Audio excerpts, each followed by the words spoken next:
Hi everyone, it's Jen.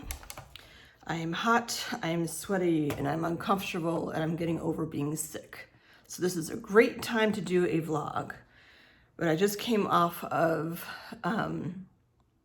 the online program that I'm doing through the Cancer Center, paving the path to wellness, I think. And a few people from that group said they were gonna watch this vlog, no pressure, which was kind of what we were talking about actually, which was what sparked me to actually just hit record and go on here. As you can see, I totally redid my apartment. Those are boxes I have to open. This one is the bottom, or the bottom thing of a, what do you call them? The things that you put underneath rugs. A rug underneath, or I don't know, I can't think.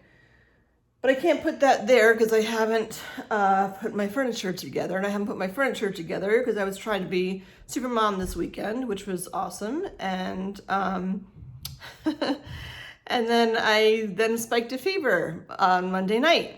But during the day on Monday, or not during the day, but early evening on Monday, I went into work, and I probably mentioned this before, but I used to co-anchor the news for Bedford TV, and I stopped during the pandemic. Not really because, well, kind of sort of because of the pandemic. I just didn't want to read bad news all the time, and I tried to throw in some humor, but that's kind of hard to do during a pandemic, so I stopped. And I paused on my show when I got my cancer diagnosis, clearly. Anyway, so on Monday, as I went into work, somebody told me that one of the co-anchors was out sick, and didn't ask me, told me that one of the co-anchors was out sick, and that they were looking for someone to co-anchor. I don't think it was necessarily an invitation, more just thinking out loud. But the first thing that popped out of my mouth was, well, I'll do it, because I used to do it. And then it's like old Jen had that come out of her mouth. Oh my gosh, I'm hot, I'm sorry. I had the fan on inside. I don't know what I'm gonna do in the summer, man, because it's like 75 degrees outside today, and I'm like friggin' hot. I know I'm wearing a sweatshirt, but I'm not gonna just wear a tank top yet on camera, but I'm hot, and I shut the fan off because I thought it would be too much noise. But I'm sorry if you hear a humming in the background. I'm hot. Anyhow, so old Jen, hopefully you can hear me okay. Old Jen was like, me be on air? Sure, I'll be on air. Not even thinking, it just came out. And the person who mentioned it was like thrilled to see me on air, because it's not the same person that used to direct the news. We've had a bit of turnover. And then after I said it, I was like, I remember the reaction that I had after I filmed my Neighbors to Know episode that was in the studio. And while I thought it came across very well, and I thought, sorry, this is bothering me. And I thought that the message was good, I didn't like how I felt afterwards. But I'm like, it's the news, it's different. So I started doing the news for Bedford TV in 2014, which, gosh, was 9 years ago. 9 years, I guess I forget that. It was 9 years ago. So I was, wow, newly 40-ish at that time. And I was just going through my divorce. Like I was just starting, I think, the divorce process. Well, around there.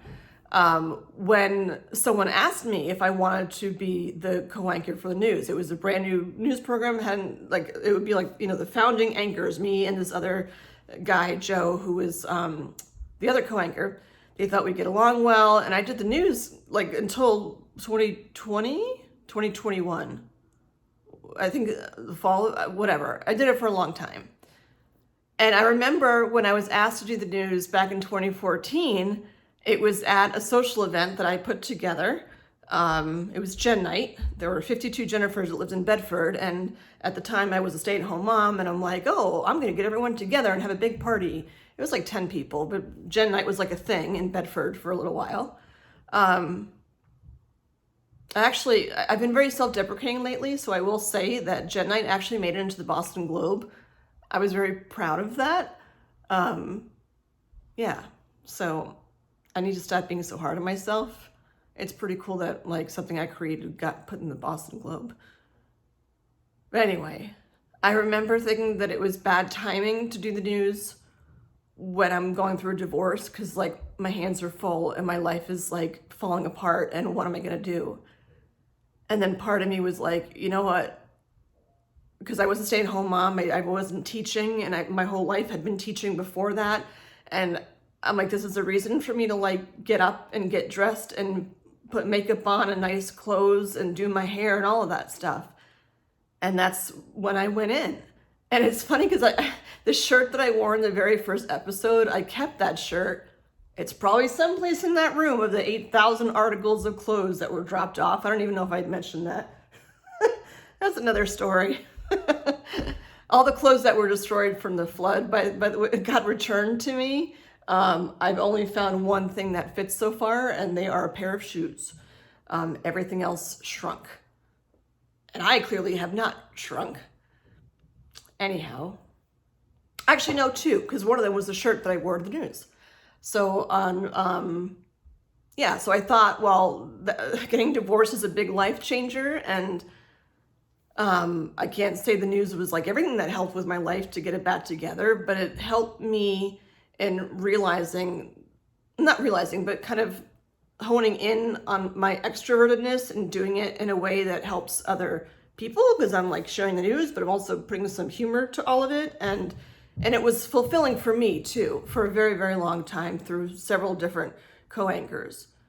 So I thought that that's what I would have this time when I did it. And at the time, like doing the news, I did my hair. Like now this is part of the lesson for today. Like I can do myself up if I want to. Like I don't do that for these vlogs because the point is like, it's not like an intentional thing. It's like, this is what I looked like a half an hour ago.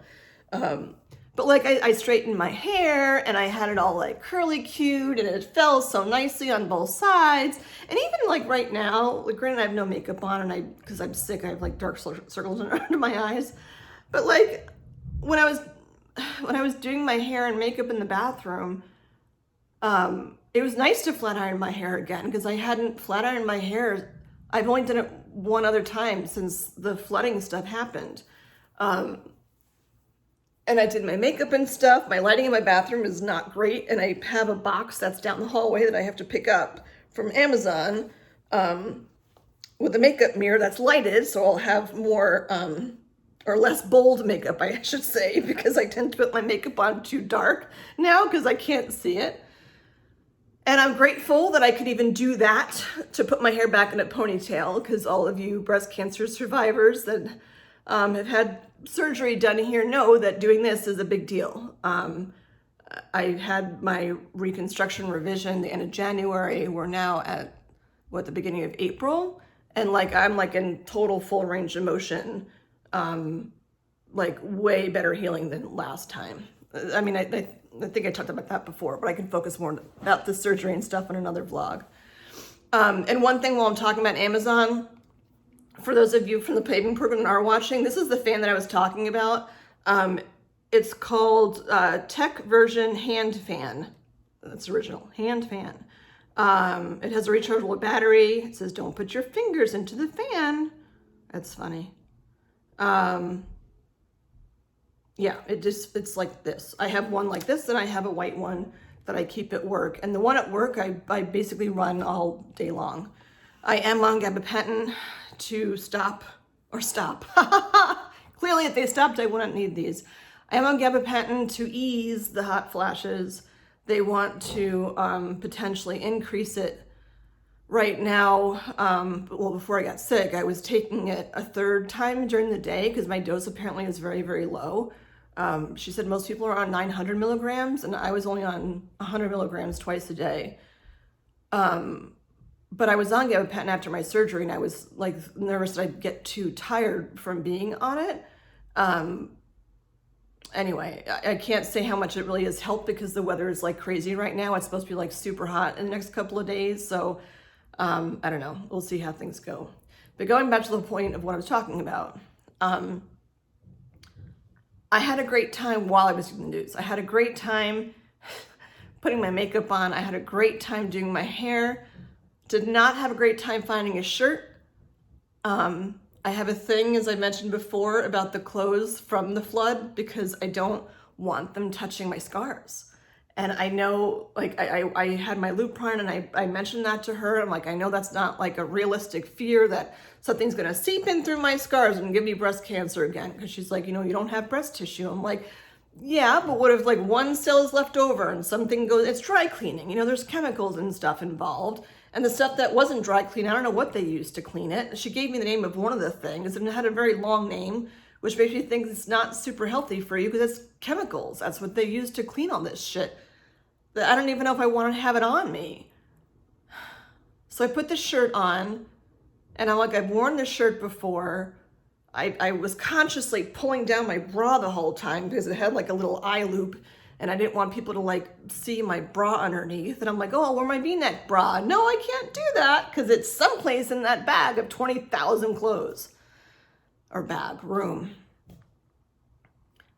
So I put it on and I'm like, whatever, the table covers most of me. You probably won't be able to see it anyway. I have my ink box tattoo I put on, which I fell asleep. Don't fall asleep right after you've put on an ink box tattoo, and don't do them at night either. Because I've done these so many times, like while I was waiting to get like my first real tattoo. This one, I don't know if it's backwards. It says fell down and got up. Clearly I'm up, so I'm up one, woohoo. And yes, I spent like 10 bucks on a tattoo where I probably could have written that in Sharpie, but it's just not the same. Anyhow, I fell asleep. You're supposed to cover it overnight, the first night, so it doesn't smear. And I'm like, oh, it's never smeared when I've done these tattoos before. Well, it's smeared. And now it looks like bleh on the end. But the point of today is like, stop the perfectionism and be proud of like who you are and what you've done. Because like I am a very harsh critic on myself. And it's interesting because as a mom and as a friend and as a person, I feel like I've become much more accepting of people. Even with the pandemic and stuff and like presidential lines and, you know, political parties and stuff, I mean. But there's something where I'm still just so harsh on myself. And I know I've been through a lot and I know I've like come out so well. Like, yes, the flood sucked. And I have like a kitchen island again that I'm vlogging from right now. And even like my teeth were like breaking when I had cancer and I didn't know it. And now I have these like gorgeous teeth. My dentist was watching one of my vlogs or something and I was like crying on it. And she said, but damn, you had good teeth. So yes, I have good teeth. And I know that I have like people behind me because I'm surrounded by things that like people have dropped off for me that have been really helpful, like dishes in the pot that I made my first dinner in here. Like I am proud of myself for doing stuff, and like for anyone who's a perfectionist in any way, like it's just hard to stop being that way. And I'm not that way when it comes to like, I mean, I'm very good at my job, but I get that there's no perfect because things are going to go like wrong. Though I do finances and I do like round to the nearest penny for all of that stuff. But in general, like I know that something doesn't get done, like I'll get it done tomorrow or something. Like I don't do things late. I have a lot of integrity. I don't do things late. I don't know like what the magic thing is to just stop being so hard on myself. So I did the news and I sat behind the thing and it was like I was just there yesterday and I mic'd up and stuff and I was strategic as to where I put the mic and I had to remember how to do the wire so the wire doesn't show, but the wire doesn't also pull down on my shirt. There's a lot to do behind all of that stuff that you just don't think about, which is actually kind of interesting because me doing a podcast came up during the paving conversation today. And it's funny because Bedford TV does Pro Tip Tuesdays on their YouTube channel, youtube.com/BedfordTVMA. And during our staff meeting, it came up that like other people besides the guy who always does it, like can also do things. And I'm like, I don't do production. Like I produce things as a volunteer, not like as part of my job. But because I've done a show before, there's a lot of things that I could share. So I was going to do something about like showing people how to do, like how to set up a studio and how to, you know, how to set up stuff like for a talk show and whatever. But then we've been doing podcasts, and I was like, maybe I should start doing these vlogs as a podcast instead. Because there's no image on a podcast. There can be, but there's no image on a podcast. And like in general, like I think I'm pretty. I know like I could do myself up, and I'm forgiving of myself for the most part, usually. Like I know I've been sick, so I don't expect to look like freaking Brooke Shields or something. But when I did the news on Monday, like I felt so good. It felt so normal. And like my co-anchor was different, but it felt so normal. And like he laughed and I laughed, and we made light of the news, which was great. Like not inappropriately, just like it wasn't all bad things at all. It was actually, most of the news actually was pretty celebratory, which was a nice change of pace. And it's live, which I don't care about going live. I mean, I could do YouTube live. It's just that I can't, because I worry about my weight. I can't have my laptop as high as I have this one on a tripod, which I could do YouTube live from my phone. But anyway. So I was doing the news. Everything went smooth. The teleprompter guy was keeping up with my speed of talking. Like, everything went fine. We were joking around. Like, it was good. I was sweating my ass off, but hopefully you weren't able to. I know that my back was sweating. I don't know if my pits were. I don't know. You'll have to tell me if my pits were sweating. I'm kidding. Don't look. So I felt good about it, and I came home and I got myself a pizza, and I'm like, I'm gonna sit home and celebrate that I like did the news again after all the stuff that I've been through. And I took my pizza and I sat down my one chair I have in here, and I went to watch it on YouTube on my big TV that now is not working anymore after the guy from the cable company came. And I saw myself behind the news desk on YouTube on my big TV, and I was like, holy shit, that's not me. That's not what I look like. And it is true about camera angles adding so much weight to you, but then I look at my co-anchor, I'm like, well, he doesn't look any heavier. I don't know. But I looked at myself and I'm like, I thought I would be glowing in the way that I felt. But to me, I just look so swollen. And it's funny because even now, like looking at my phone, like granted, I have a lot of forehead right now because my hair is back and I'm like sweating. But like I look at this and I'm like, that's what I look like. And granted, yes, my tripod does elevate a little bit to make me look like that. But I've seen what I look like on the news before. I had done the news there every week for years. And I'm like, oh yeah, that's me. Look how good my hair looks today, or that's a nice top. And I thought for a second I would like wear that blue shirt again. I wore it in the first episode, and I'm like, A, that shirt doesn't fit me anymore because of the mastectomy part. I mean, because my implants stick out much more than my regular boobs did. Because I kind of had that shirt in my closet as a symbolic thing. I think I bought it for Easter, like a very, very long time ago, because I was still married and my kids were little at the time. That's actually a perfect example. I'll share that real quick. That's kind of personal, but I'll share. I actually remember, I don't know if I bought the shirt for Easter or if I bought it because we were having a family picture done when I was still married, and everyone was supposed to wear blue so everyone would match. I'm just gonna leave that there. I could go on, but I'm just gonna leave that there. Everyone was supposed to wear blue. Most people followed directions, but not everyone wore blue. But I'm like, okay, I'll wear blue.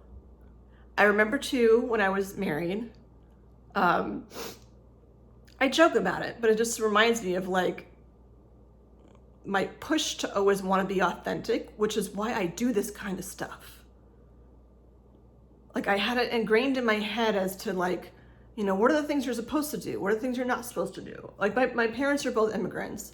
I'm first generation American. Well, that would make sense if my parents are both immigrants. So there were like some words I didn't even know what they were in English growing up because my parents didn't speak English when I was growing up. I didn't know what the word for radiator was until I was in middle school, I think. So like I met other people and like I looked at what they did and I'm like, okay, this is the way it's supposed to be. This is what you're supposed to do. This is the American way of being, blah, blah, blah, blah. Instead of just like being, period. And for a very, very, very long time,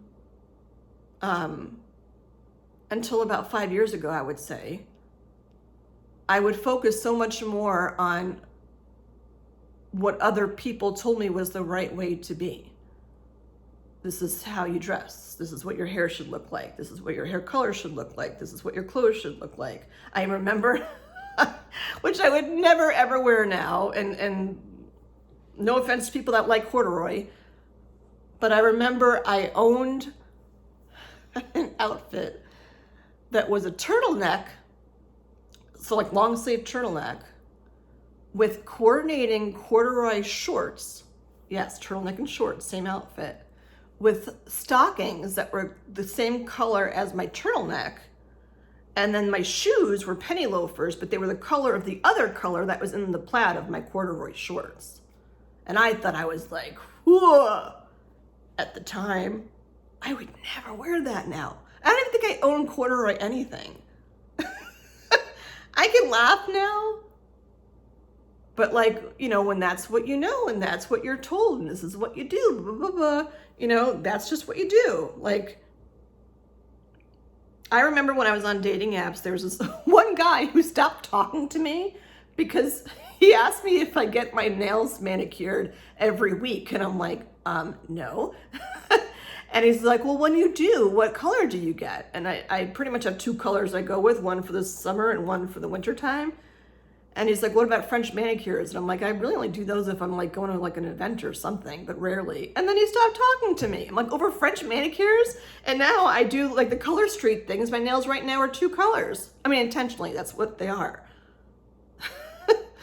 So I know that my confidence has gone up in those ways where I trust myself more now, but the big but is, and it came up today, is that your sense of that confidence starts to really go out the window after a breast cancer diagnosis.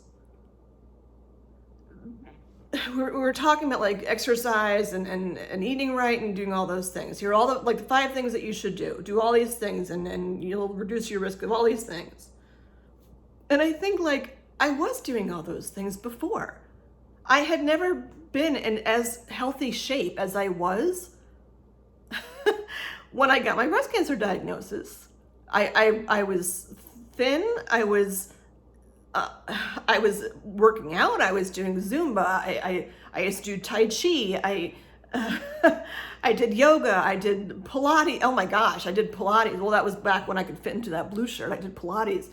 But I did all the things. I go on nature walks. I do all the right things to do.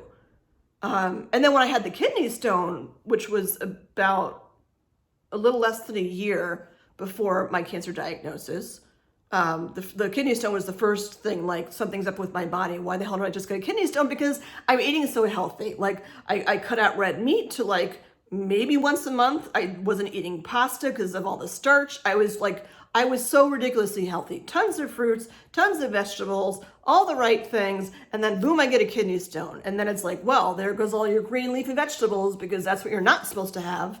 Well, not all of them, but many of them when you get a kidney stone. So no peanut butter, no coffee, no chocolate, no almonds, no miso, which is complicated when you go to a Chinese food restaurant. All these things I stopped eating after I had the kidney stone. And I'm like, well, now I'm even more healthier. Yay! And then I get, the call that my teeth, I have 6 cavities. I'm like, how does that make any sense? I don't eat candy anymore. Like, I don't eat cupcakes. I hadn't bought a baked good, and I don't even know how long at the time. And I got 6 cavities. I'm like, that makes no sense whatsoever. And I can say that I'm grateful that I, got my teeth and am in a position to do that. Although now I think my teeth cost the same amount of money as what I just paid for furniture for my son's room. So, but my sons need a place to sleep, and I didn't want to walk around with chipped teeth still. I just didn't recognize the person that was on YouTube. I'm like, that's not me. And part of it, a large part of it is weight. And I know that there's not much I can do, because just a couple of vlogs ago, I was just saying how I went for my Lupron last week and I weighed in and I was like 4 or 5. Hold on, let me do the math. Like 4 or 5 pounds less than what I typically am for the Lupron. And my blood pressure was actually back to normal-ish too. So I'm like, yay, all good things. But then I look at myself and I'm like, even with those couple of pounds, like, I can feel it on my stomach that I lost the weight, but I look at my face and I'm like, I don't know who that is. It was almost like when I stopped teaching. I stopped teaching when we moved to Massachusetts. I did get certified eventually here, but when I stopped teaching and I was a stay-at-home mom, it was weird for me because I was like, I've never not worked. Like, it was weird to just know, like, what do you do with your time? I filled it up pretty quickly because that's how you learn about, like, parenting, and then and then like volunteering with stuff, which opened up a whole new world for me in a good way, in a very fulfilling way. But I remember like having to redefine myself, and people are like, oh, well, you started over already before, you could do it again. It was devastating to start over again when you go through a divorce. It's devastating to have to start over again after you get a breast cancer diagnosis. It's devastating to have to start over again when your apartment floods at no fault of your own. Like, I know I can do it, but like, give me a break. And I've been kind to myself. I haven't, like, as I haven't been feeling well, I do want to not make this go super long because I'm like sweating my ass off. And I don't have answers for this. I'm just sharing as to what's in my space today about like what I saw. And I don't know who that person is on who did the news. That's not me. Inside, that's me. The way that I came across when I was behind the desk talking, that's me. Who you see on there physically, I don't know who that is. And then you start to question, because I'm like, I'm an extroverted person. That was very hard during the pandemic when people don't want to talk. People don't want to be around anyone because everyone wants to be safe. And that was very difficult for me. But like, I didn't want to get sick either, even though I did get COVID. I also, by the way, got COVID like a couple of three months before my diagnosis. So I was probably like run down too because I had cancer and just didn't know it.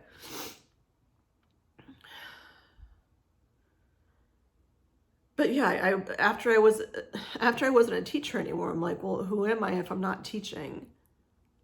And like, I started tutoring now, which may be how I got sick. But I feel like at the core, I'll always be a math teacher. And what I do for my job is very similar because I'm using math with my job and stuff too. But the core of like who I am as a human being and like, what's my role in this world? I don't know. And especially when I did my show, like I was on this trajectory, man. I was doing all that work with Landmark and like, I did a lot. The things I did, man, I did a lot. I did a lot of things that were like things I never thought I would do. Like for those of you that are local, I did this radio course through Beasley, and Beasley is part of, Beasley owns like 92.5 and the sports, that is the sports hub, 92.9. I would say the Lauren and Wally show, but it's not Lauren and Wally show. I think it's just the ROR morning show now.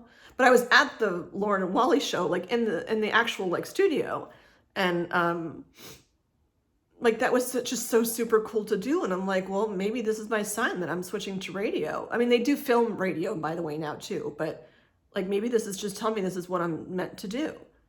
And then the pandemic happened and like everything shut down, and it's like, okay, that's put on the back burner. And then I get the kidney stone. Okay, life's put on the back burner. Health comes first. You know, then all these other health things start happening. And I'm like, what the fuck? Like, is life just trying to tell me to just stop? Okay, I'll stop. But I'm not stopping for good. Like right now, I just am exhausted. Like I have so much to do here. It's overwhelming, but I'm trying to figure out who I am after all of this. And it's not even my boobs anymore right now. Like I'm very happy with like I'm not wearing a bra right now, and the ladies look really nice. But it's underneath it all. Like I don't know who I am. Should I switch to podcasting? I could do that. You know, not have a camera on, sure. But then is that just me giving in and hiding? I feel like there's just way too many people in this universe that just hide behind a facade of what they want everyone else to think. And that premise right there is really why I do these vlogs. It's not so much even about breast cancer. It's just like not hiding behind, which just sounds funny, I know, because that is the name of the YouTube channel. But like when you become a parent and everyone's like, oh, it's so wonderful and it's so perfect and we're so happy, love, love, love, happy, happy. But no one says about when it's like 3 o'clock in the morning, your kid's screaming for the past hour, you can't get them to stop, and you're just like bouncing their baby around the island trying to make them stop crying, and you don't know what to do because you're a first-time parent. Do people talk about that? No, because they don't want to admit that like anything's gone wrong, even though it's not wrong, that's like relatively normal. They just put this happy face on, and then everyone wants to compare, and then you put your pictures up on Facebook or on Instagram, like, look how perfect we are, you know, and everyone thinks, oh, well, their life is perfect, so my life should be that perfect, and if it's not, then that makes me bad. And then you wonder why everyone's so stressed out all the time, including me.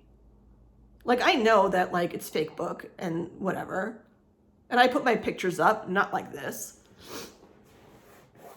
But especially after having the flooding happen to my apartment, like people saw what I looked like at my freaking lowest. Well, I don't even know if that was my lowest actually, but people know what I look like when shit's not going well. And I just want people that are in my circle now, because they're not all the same people. I'm proud of myself for creating a circle of people that fuel me. I need to find a way to fuel myself too. And I'm just being impatient with the process. And that's self-deprecating too. Damn it.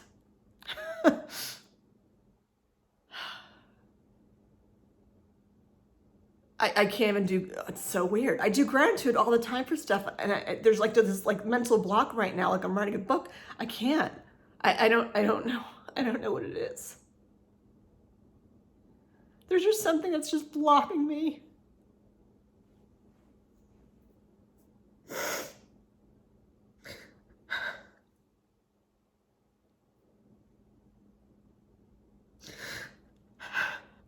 It's not even the week before Lupron. There's just something that's blocking me. And I'm gonna purposely leave my glasses off. If I do that, I can't see me.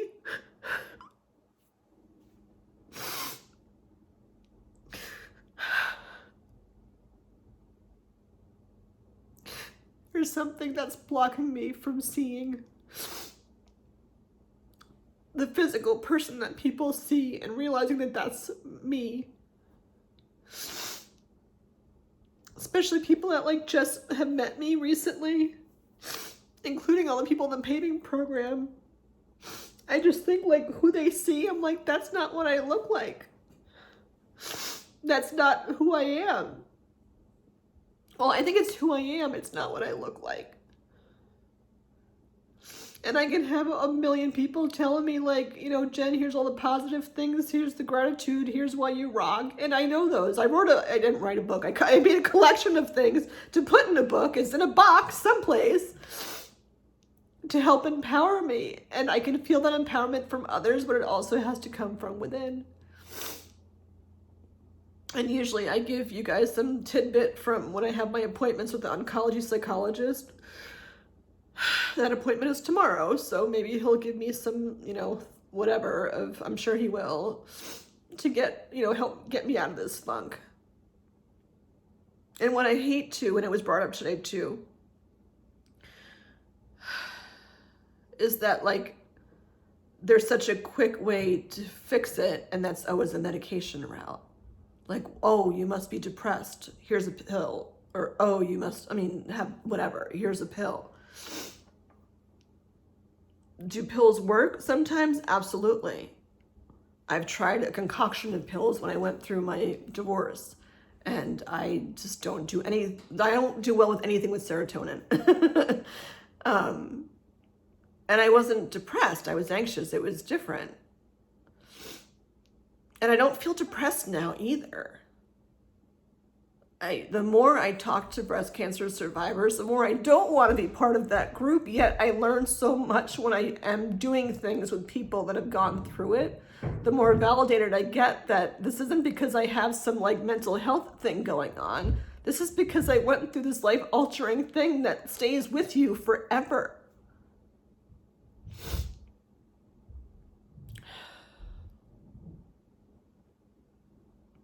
So I do want to thank all the people that are out there that are watching that, see, it's interesting because as much as I'm hard on myself, like my boobs right now feel really tight, and it's because I'm getting worked up, and that's like, when it comes to physical stuff, like I listen to myself.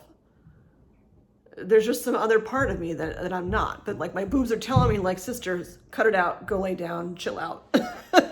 So I'm going to listen to these two. I need to name them something still. I don't know what to name them. The other ones were Tweedledee and Tweedledum. These two aren't dumb, man. These two are my protectors. I don't know. I'll come up with a name. But they're telling me to stop, so I'm going to stop. But I just wanted to, and again, I don't have an answer. I just wanted to go on and just be real.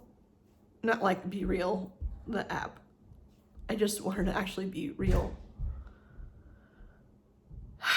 And tell you what was in my space. And like I was saying, if you, oh God, what was I saying? I was talking about people that were watching. Oh, if you have ideas of things that have worked for you, particularly people that have gone through this, mostly, if not only, people that have gone through this, please share in the comments, or again, please don't email me because I don't ever check. I very rarely check emails on this. You can message me on the Facebook page too. Same name, invasive ductal carcinoma. And please share like what worked for you, because I'm like, here's my, my plea. Sometimes you just need help, and it's okay to ask for help. So I'm asking for your help. What are things that worked for you? And like saying that I'm great or I'm pretty or whatever, like, sure, that's nice to hear, but that's not what I'm looking at right now. It's like, how do you keep your confidence up? How do you love your post-cancer body mentally? It's very hard to explain, but it's one of those if you know, you know kind of things.